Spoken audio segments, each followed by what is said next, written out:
Preparation of manufacturing account. எந்த firm மேனுஃபேக்சரிங்கோ இல்லைனா ப்ரொடக்ஷன் ப்ராசஸை டீல் பண்ணுறாங்களோ அவங்க மேனுஃபேக்சரிங் அக்கௌண்ட்டை ப்ரிப்பேர் பண்ணுவாங்க. ஸோ நார்மலாக trading account, profit and loss account, balance ஷீட்டோட எக்ஸ்ட்ராவாக இந்த மேனுஃபேக்சரிங் அக்கௌண்ட் வந்து ப்ரிப்பேர் பண்ணுவாங்க. மேனுஃபேக்சரிங் அக்கௌண்ட் ப்ரிப்பேர் பண்ணால் நமக்கு என்ன ரிசல்ட் கிடைக்கும்னா cost of production. Format or specimen of manufacturing account. So this is also similar to trading account. Trading account மாதிரியே தான். ஆனால் இங்கே என்ன வித்தியாசம்னா finished goods இங்கே கொண்டு வர மாட்டோம். finished goods எங்கே கொண்டு போயிடுவோம்னா ட்ரேடிங் அக்கௌண்ட் கொண்டு போவோம். மீதி மற்றபடி உள்ள எல்லா ஐட்டம்ஸும் இங்கே நம்ம என்ன பண்ணலாம், அதே மாதிரி லாஜிக்கில் பார்க்கலாம். ஸோ ஒரு ப்ரொடக்ஷனுக்கு என்னெல்லாம் ஐட்டம்ஸ் யூஸ் பண்ணுவாங்க, என்னெல்லாம் தேவைப்படுமோ அது எல்லாமே இங்கே என்ன செய்ய போகிறோம், இந்த மேனுஃபேக்சரிங் அக்கௌண்ட்டில் கொண்டு வரும்.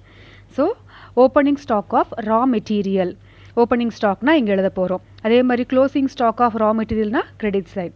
அதே மாதிரி ஓப்பனிங் ஒர்க் இன் ப்ரோக்ரஸ்னா debit side, closing work in ப்ரோக்ரஸ்னா கிரெடிட் சைட். ஒர்க் இன் ப்ரோக்ரஸ்னா இன்கம்ப்ளீட் ஒர்க். ஸோ பாதி ஒர்க் முடிஞ்சிருக்கு, பாதி ஒர்க் முடியாமல் இருக்குது, அதுதான் நமக்கு ஒர்க் இன் ப்ரோக்ரஸ். அடுத்து பர்ச்சேசஸ். நம்ம ட்ரேடிங் அக்கௌண்ட்டில் காமனாக பர்ச்சேஸ்ன்னு பார்த்துருப்போம். இங்கே என்ன பர்ச்சேஸ் பார்க்கணும்னா பர்ச்சேஸ் ஆஃப் ரா மெட்டீரியல். ஓகேவா, ப்ரொடக்ஷனுக்கு என்ன அவசியம், நமக்கு ரா மெட்டீரியல்ஸ் தேவைப்படும், அதை வாங்கியிருந்தாங்கன்னா அதை எடுத்து டெபிட் எழுதிக்கிறோம். ஆஸ் யூஷுவல் பர்ச்சேஸ் மாதிரியே தான். இன்கேஸ் ரிட்டர்ன் பண்ணியிருந்தோம் அப்படின்னா பர்ச்சேஸ் ரிட்டர்னை செஞ்சுக்கலாம், லெஸ் பண்ணிக்கலாம். ஸோ பர்ச்சேஸ் ரிட்டர்னாலும் ரிட்டர்ன் அவுட்வர்ட்னாலும் நமக்கு சேம் தான். அதே மாதிரி கேரேஜ் இன்வர்ட், கூட்ஸை வாங்குறச்சே வர கேரேஜ், டிரான்ஸ்போர்ட்டேஷன் காஸ்ட். தென் ஃப்ரைட், ரெண்டுமே ஒன்று தான், ஃப்ரைட். வேஜஸ். ஸோ வேஜஸ் நமக்கு டேரக்ட்னு கொடுத்துருக்கலாம், இல்லை இன்டெரக்ட் கொடுத்துருக்கலாம். ஸோ கன்ஃபியூஸ் பண்ணுறதுக்காக எப்படி வேணாலும் கொடுத்துருக்கலாம். ஸோ வேஜஸ்னாலே அதை எங்கே கொண்டு வந்துடும், நம்ம மேனுஃபேக்சரிங் அக்கௌண்ட்டு கொண்டு வந்துடலாம். அதே மாதிரி power, lighting, fuel, gas, water இதெல்லாமே ப்ரொடக்ஷனுக்கு யூஸ் பண்ணுற ஐட்டம்ஸ் தான். ஸோ மேனுஃபேக்சரிங் அக்கௌண்ட்டில் டெபிட்டில் எழுதுகிறோம். பேக்கிங் சார்ஜஸ், ப்ரொடியூஸ்டு குட்ஸ் என்ன பண்ணுறோம், பேக் பண்ணுறோம். ஸோ அதனால் இந்த ஐட்டமும் நமக்கு ப்ரொடக்ஷன் எக்ஸ்பென்சஸ் தான். ஃபேக்ட்ரி ரெண்ட், ஸோ ஃபேக்ட்ரிக்காக ரெண்ட் கொடுக்குறோம். ஸோ இதுவும் நமக்கு ப்ரொடக்ஷன் எக்ஸ்பென்சஸ் தான். ப்ரொடக்ஷனுக்காக தான் ஃபேக்ட்ரியில் நம்ம ரெண்ட் கொடுக்குறோம். Repairs to factory assets. So ஃபேக்ட்ரினாலே நமக்கு ப்ரொடக்ஷன் ஓரியன்ட் தான். ஸோ அங்கே உள்ள அசட்ஸ், தட் இஸ் மிஷின்ஸ்லாம் இருக்கும் இல்லையா, அதுக்கு வந்து ரிப்பேர் பண்ணியிருந்தாங்களோ இல்லைன்னா டெப்ரிசியேஷன் பண்ணியிருந்தாங்களோ அது எல்லாமே என்ன பண்ண போகிறோம், நம்ம டெபிட்டில் எடுத்து எழுத போகிறோம். இல்லை மற்ற வகையான factory or production expenses. So வேறு எந்த நேம்லேயும் கொடுத்துருக்கலாம். ப்ரொடக்ஷன் எக்ஸ்பென்சஸ் இல்லைனா ஃபேக்ட்ரி எக்ஸ்பென்ஸ் கொடுத்துருந்தா எல்லா எக்ஸ்பென்ஸ் எங்கே எடுத்து எழுத போகிறோம், டெபிட்டில் எடுத்து எழுதுகிறோம். ஸோ கிரெடிட் சைடில் நமக்கு இங்கே opening stock of raw materials மாதிரி இங்கே closing stock of raw materials, அதே மாதிரி க்ளோசிங் ஒர்க் இன் ப்ரோக்ரஸ். அப்போ கண்டிப்பாக நமக்கு டெபிட் சைடு தான் அதிகமாக இருக்கும். ஸோ டெபிட் ஃபுல்லாக ஆட் பண்ணிவிட்டு இதை லெஸ் பண்ணோன்னா நம்ம கிடைக்கிற ரிசல்ட் என்னவாக இருக்கும்னா cost of production. So balancing figure இதான் நம்ம கண்டுபிடிக்கிற item. So cost of production.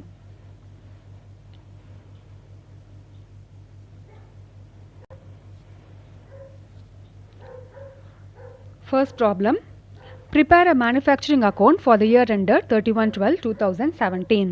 So இப்போ நம்ம மேனுஃபேக்சரிங் அக்கௌண்ட்டை ப்ரிப்பேர் பண்ண போகிறோம். ஃபர்ஸ்ட் என்ன கொடுத்துருக்குறாங்க, ரா மெட்டீரியல்ஸ் ஆன் 1/1/2017. நம்ம ப்ரிப்பேர் பண்ணுறது 31/12. அப்போ இங்கே கொடுத்துருக்க ரா மெட்டீரியல்ஸ் வந்து 1/1. ஸோ இது நமக்கு ஓப்பனிங் இயர் எண்ட், ஸ்டார்டிங்கில் இயர் பிகினிங்கில் கொடுத்துருக்குற ரா மெட்டீரியல்ஸ் வந்து 6000. So opening raw materials, that is opening stock of raw materials. எந்த பக்கம் எழுத போகிறோம், ஓப்பனிங் ஸ்டாக் நமக்கு டெபிட்டில் எடுத்து எழுத போகிறோம். அடுத்து ஒர்க் இன் ப்ரோக்ரஸ், அதுவும் நமக்கு 1/1/17.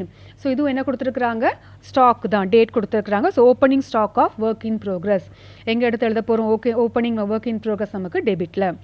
தென் purchase of raw materials. So purchase of raw materials எங்கே எழுத போகிறோம், டெபிட் சைடு. ரிட்டர்ன்ஸ் கொடுத்துருந்தாங்கன்னா மைனஸ் பண்ணணும். ஸோ சம்மில் ரிட்டர்ன்ஸ் இருந்துச்சுன்னா மைனஸ் பண்ணிக்கலாம். Then carriage inward. So carriage இன்வர்டோ இல்லை கேரேஜோ ஃப்ரைட்டோ எல்லாமே எங்கே எடுத்து எழுதுகிறோம், டெபிட்டில் தான். Then direct wages. So direct வேஜஸ்னால் வேஜஸ் காமனாலே எங்கே எழுத போகிறோம், நம்ம டெபிட் சைடு எடுத்து எழுத போகிறோம். ஸோ டைரக்ட் கொடுத்துருக்குறோம். Indirect wages. ஸோ வேஜஸ் கொடுத்தாலே நமக்கு டெபிட் சைடு தான். ஸோ அது வந்து டைரக்டாகவும் இருக்கலாம் இல்லை இன்டைரக்டாகவும் இருக்கலாம். ஸோ இப்போ இன்டைரக்ட் கொடுத்துருக்குறாங்க. ஸோ ரெண்டுமே எங்கே எழுத போகிறோம், நம்ம டெபிட்டில் தான் எடுத்து எழுத போகிறோம். depreciation on factory plant. So factory plant, so plant என்ன செஞ்சிருக்காங்க, depreciation கொடுத்திருக்காங்க. So factory asset. So depreciation on factory asset என்ன செய்ய போறோம், நம்ம டெபிட்ல எடுத்து எழுத போறோம். அடுத்து depreciation on factory furniture. So இதுவும் asset தான். So அப்ப என்ன பண்றோம், depreciation on factory asset டெபிட்ல எடுத்து எழுதுறோம். ஃபேக்ட்ரி பவர், ஸோ ஃபேக்ட்ரிக்கு பவர் யூஸ் பண்ணுறாங்க. ஸோ எல்லாமே நமக்கு பவர் இல்லைனா ஃபேக்ட்ரி பவர் இங்கே கொடுத்துருக்குறாங்க இல்லையா, எல்லாமே நமக்கு டெபிட் தான். Repair to factory assets. So repairs to factory assets, ஃபேக்ட்ரியில் யூஸ் பண்ணுற அசட்டுக்கு ரிப்பேர். ஸோ அதுவும் நமக்கு டெபிட் தான். ரா மெட்டீரியல்ஸ் கொடுத்துட்டு 31/12/17, அப்போ இது நமக்கு closing date. So closing raw materials, that is closing stock of raw material. எந்த பக்கம் எழுத போகிறோம்? கிரெடிட் சைடு எடுத்து எழுத போகிறோம். அடுத்து ஒர்க் இன் ப்ரோக்ரஸ் 31/12/17, இதுவும் நமக்கு closing. So closing work in progress எங்கே எழுத போகிறோம்? கிரெடிட்டில் எடுத்து எழுத போகிறோம். இப்போ டெபிட் ஃபுல்லாக ஆட் பண்ணிவிட்டு கிரெடிட் லெஸ் பண்ணோன்னா நம்ம கிடைக்கிற ஆன்சர் என்னவாக இருக்கும்? Cost of production. So format manufacturing account heading எழுதிட்டோம். ஆஸ் யூஷுவல் ட்ரேடிங் அக்கௌண்ட் மாதிரியே தான். So particulars, 2 amount column, inner column, outer column. So debit side, credit side. So raw materials 1/1/17 கொடுத்துருக்குறாங்க. அப்போ நமக்கு opening stock of raw materials எங்கே எழுத போகிறோம்? Opening stock of raw materials நம்ம டெபிட்டில் எடுத்து எழுத போகிறோம். ஸோ ஓப்பனிங் ஸ்டாக் எழுதியாச்சு. அடுத்த item work in progress. So opening. So opening work in progress will also come in the debit side. Next item purchase of raw materials. So purchase எங்கே எழுத போகிறோம்? டெபிட் எழுத போகிறோம். நமக்கு சம்மில் ரிட்டர்ன் இல்லை. ஸோ இப்போ என்ன பண்ணிடலாம்? அவுட்டர் காலமே எடுத்து அமௌண்ட் எழுதிடலாம். Next item carriage inward. So carriage inward எங்கே எழுதுறோம்? டெபிட்டில் எடுத்து எழுத போகிறோம். Next item direct wages. So direct வேஜஸும் நமக்கு டெபிட் சைட் தான். Next item indirect wages.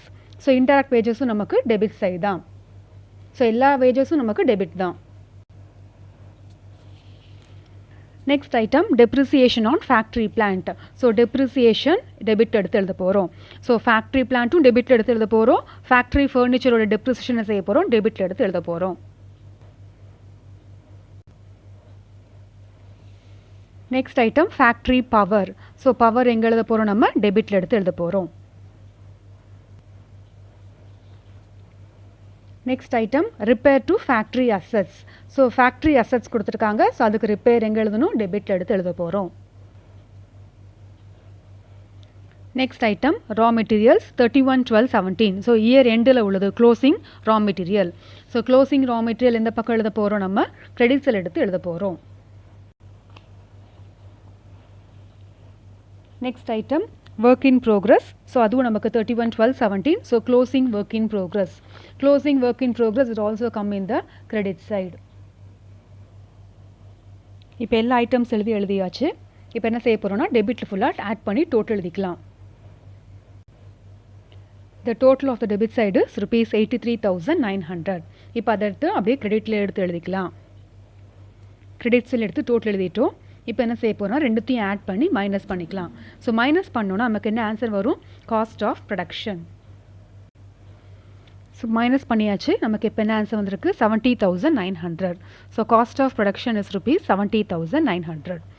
So இப்போ டோட்டலாக ஏதோ மேனுஃபேக்சர் பண்ணியிருக்கிறாங்க. ப்ரொடியூஸ் பண்ணுறதுக்கு டோட்டலாக எவ்வளோ காஸ்ட் ஆயிருக்கு? 70,900.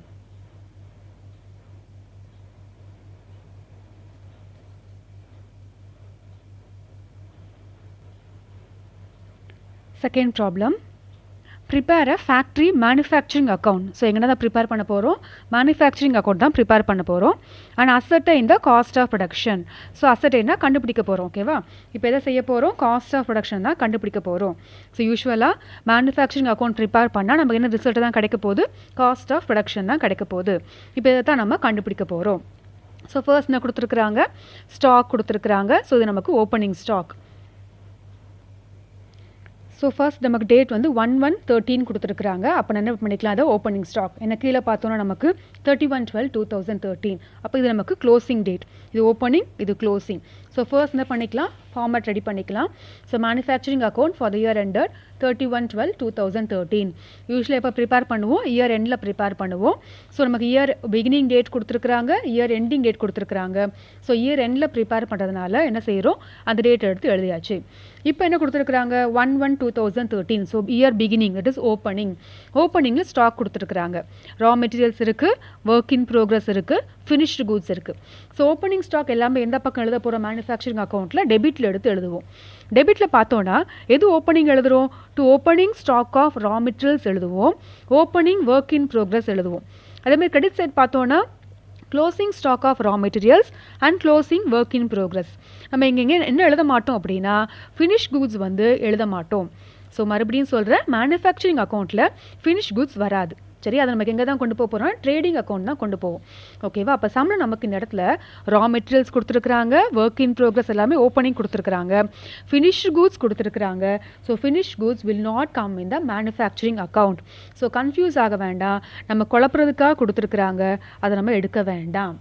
ஓகேவா? அதே மாதிரி கீழே பார்த்தீங்கன்னாலும் க்ளோசிங் ஸ்டாக் கொடுத்துருக்குறாங்க. ஸோ க்ளோசிங் கொடுத்துருக்குறாங்க, அதே மாதிரியே closing raw material, closing work in progress, அது பிரச்சனை கிடையாது. ஆனால் என்ன கொடுத்துருக்குறாங்க? Closing finished goods. So closing finished கூட்ஸும் மேனுஃபேக்சரிங் அக்கௌண்ட்டில் வராது. ஸோ நம்ம என்ன செய்ய வேண்டாம்? அதை எடுக்க வேண்டாம். ஸோ ஸ்டாக் பொறுத்த வரைக்கும் நமக்கு ஓப்பனிங் ஸ்டாக் ஆஃப் ரா மெட்டீரியல்ஸும் ஓப்பனிங் ஒர்க் இன் ப்ரோக்ரஸ் மட்டும்தான் வரும். அதே மாதிரி தான் க்ளோசிங். ஸோ ஃபினிஷ் கூட்ஸ் நமக்கு எங்கேயுமே இடம் கிடையாது. ஸோ ஃபினிஷ் கூட்ஸோட ஸ்டாக் நமக்கு மேனுஃபேக்சரிங் அக்கௌண்ட்டில் வராது. Opening stock of raw materials 4801 எடுத்து எழுதிட்டோம். அடுத்து opening work in progress. So இதுவும் எடுத்து எங்கே எழுத போகிறோம்? நம்ம டெபிட்டில் எடுத்து எழுத போகிறோம். ஓப்பனிங் ஒர்க் இன் ப்ரோக்ரஸ் எடுத்து எழுதியாச்சு. ஃபினிஷ் கூட்ஸ் எடுத்து எழுத மாட்டோம். அடுத்து purchase of raw materials. So purchase of raw materials will come in the debit side. Returns கொடுத்துருந்தாங்கன்னா மைனஸ் பண்ணிக்கணும். ஸோ சம்மில் ரிட்டர்ன்ஸ் இருக்கான்னு செக் பண்ணிடலாம். ஸோ சம்மில் இங்கே என்ன கொடுத்துருக்காங்க? ரிட்டர்ன் இன்வேர்ட் இருக்குது. ஸோ ரிட்டர்ன் இன்வேர்ட்னா என்னது? நமக்கு அது சேல்ஸ் ரிட்டர்ன். ஸோ நமக்கு அப்போ சம்மில் நமக்கு வேறு எங்கேயுமே பர்ச்சேஸ் ரிட்டர்ன் கொடுக்கல. ஸோ அப்போ என்ன பண்ணலாம்? அமௌண்ட் எடுத்து அவுட்டர் காலம் எழுதிக்கலாம். Next item sales. So sales வந்து மேனுஃபேக்சரிங் அக்கௌண்ட்டில் எந்த சைடு வரும்? நம்ம ஃபார்மேட்டில் எங்கேயா பார்த்தோமா? பார்க்கல. ஸோ ஃபினிஷ் கூட்ஸும் மேனுஃபேக்சரிங் அக்கௌண்ட்டில் வராது. அதேமாதிரி சேல்ஸ் ரிட்டர்ன் நமக்கு மேனுஃபேக்சரிங் அக்கௌண்ட்டில் வராது. நம்ம அது எங்கே தான் கொண்டு போக போகிறோம்? ட்ரேடிங் அக்கௌண்ட் தான் கொண்டு போவோம். ஓகேவா? பர்ச்சேஸ் தான் எழுதுவோமே தவிர சேல்ஸ் வந்து எதை சேல் பண்ணுவோம்? ஃபினிஷ் கூட்ஸ் தான் சேல் பண்ணுவோம். ஓகேவா? இதெல்லாமே மேனுஃபேக்சர் பண்ணுறதுக்காக பண்ணுற ஐட்டம்ஸ் எல்லாம் தான் இங்கே கொண்டு வர போகிறோம். சேல்ஸ்னால் மேனுஃபேக்சர் பண்ணி முடிச்சு ஃபினிஷ் அதான் பண்ணுறோம், ஃபினிஷ் கூட்ஸ் தான் சேல் பண்ணுவோம். ஸோ மேனுஃபேக்சர் பண்ண கூட்ஸை வந்து இங்கே எழுத போகிறதில்ல. நம்ம அதை எங்கே கொண்டு போக போகிறோம்னா ட்ரேடிங் அக்கௌண்ட்டு கொண்டு போயிடுவோம். ஸோ அந்த கூட்ஸ் என்ன செய்கிறாங்க? இப்போ சேல் பண்ணுறாங்க. ஸோ சேல் நமக்கு இந்த அக்கௌண்ட்டில் எங்கேயுமே வராது. ஸோ நமக்கு சம்மில் சேல்ஸும் கொடுத்துருக்குறாங்க, ரிட்டர்ன் இன்வேர்ட். ஸோ ரிட்டர்ன் இன்வேர்ட்னானது நமக்கு சேல்ஸ் ரிட்டர்ன். ஸோ ரெண்டுமே நமக்கு இந்த அக்கௌண்ட்டில் வராது. ஸோ எடுத்துக்க வேண்டாம். Next item factory wages. So factory wages, so ஃபேக்ட்ரினாலே மேனுஃபேக்சர் பண்ணுற இடம் தான். ஸோ வேஜஸ், ஸோ என்ன பண்ணுறோம்? ஃபேக்ட்ரியில் பண்ணுற கொடுக்குற வேஜஸ். ஸோ எங்கே எழுத போகிறோம்? நம்ம டெபிட்டில் எடுத்து எழுதலாம். Next item factory electricity, factory salary, factory rent rates, factory lighting, factory repairs, factory depreciation. So எல்லாமே எக்ஸ்பென்சஸ் தான். எங்கே வர எக்ஸ்பென்சஸ்? ஃபேக்ட்ரியில் வர எக்ஸ்பென்சஸ். ஸோ ஃபேக்ட்ரியில் வர எக்ஸ்பென்ஸ் எல்லாமே எங்கே கொண்டு வந்துடலாம்? மேனுஃபேக்சரிங் அக்கௌண்ட்டு தான் கொண்டு வர போகிறோம். ஓகே, ஸோ ஃபேக்ட்ரியோ இல்லை ப்ரொடக்ஷன் சம்மந்தமாக வர எக்ஸ்பென்ஸ் எல்லாமே நம்ம எங்கே எழுத போகிறோம்? டெபிட்டில் எடுத்து எழுத போகிறோம். ஸோ இங்கே இருக்கிற நேம் வந்தாலும் சரி, இல்லைனா காமனாக ப்ரொடக்ஷனுக்காகவோ இல்லை ஃபேக்ட்ரியிலையோ பண்ணுற எக்ஸ்பென்ஸ் எல்லாமே எடுத்து எழுதிடலாம். நமக்கு சம்மில் என்ன கொடுத்துட்டாங்க? எல்லாமே தெளிவாக ஃபேக்ட்ரின்னு கொடுத்துட்டாங்க. ஸோ எல்லாம் என்ன பண்ண போகிறோம்? நம்ம டெபிட்டில் எடுத்து எழுத போகிறோம். அடுத்த ஐட்டம் ஃபேக்ட்ரி சேலரிஸ். பொதுவாக சேலரிஸ் நம்ம எங்கே கொண்டு வர மாட்டோம்? ட்ரேடிங்லேயோ இந்த மேனுஃபேக்சரிங் அக்கௌண்ட்டே கொண்டு வர மாட்டோம். சேலரிஸ் எழுதலை. ஆனால் இங்கே நமக்கு என்ன மென்ஷன் பண்ணிட்டாங்க? ஃபேக்ட்ரின்னு கொடுத்துட்டாங்க. ஸோ ஃபேக்ட்ரின்னு கொடுத்தலாம் என்ன செய்கிறோம்? நம்ம இந்த இடத்துல சேலரிஸையும் கொண்டு வரும். இன்கேஸ் காமனாக வெறுமை சேலரிஸ், வெறுமை எலக்ட்ரிசிட்டி, வெறுமை ரெண்ட் ரேட்ஸ் கொடுத்தா நம்ம எங்கே எழுத மாட்டோம்? மேனுஃபேக்சரிங் அக்கௌண்ட்டுக்கு கொண்டு வர மாட்டோம். இங்கே எல்லாமே ஃபேக்ட்ரின்னு மென்ஷன் பண்ணதுனால தான் என்ன செய்கிறோம்? எடுத்து எழுத போகிறோம்.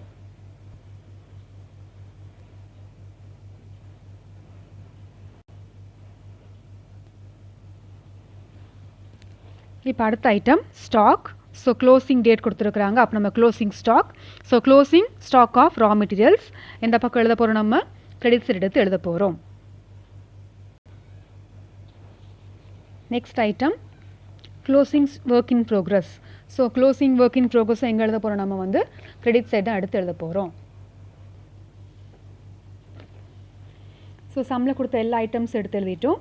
இப்போ என்ன பண்ண போகிறோம்? டோட்டல் செஞ்சுக்கலாம். ஸோ ஃபர்ஸ்ட் இப்போ நம்ம டெபிட் சைடை டோட்டல் செஞ்சுக்கலாம். So total of debit side is ₹1,01,507. இது என்ன பண்ணிக்கலாம்? அப்படியே நம்ம கிரெடிட்லையும் எடுத்து எழுதிக்கலாம்.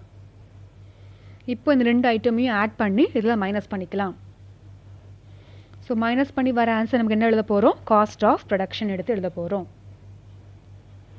So cost of production is rupees 83,906.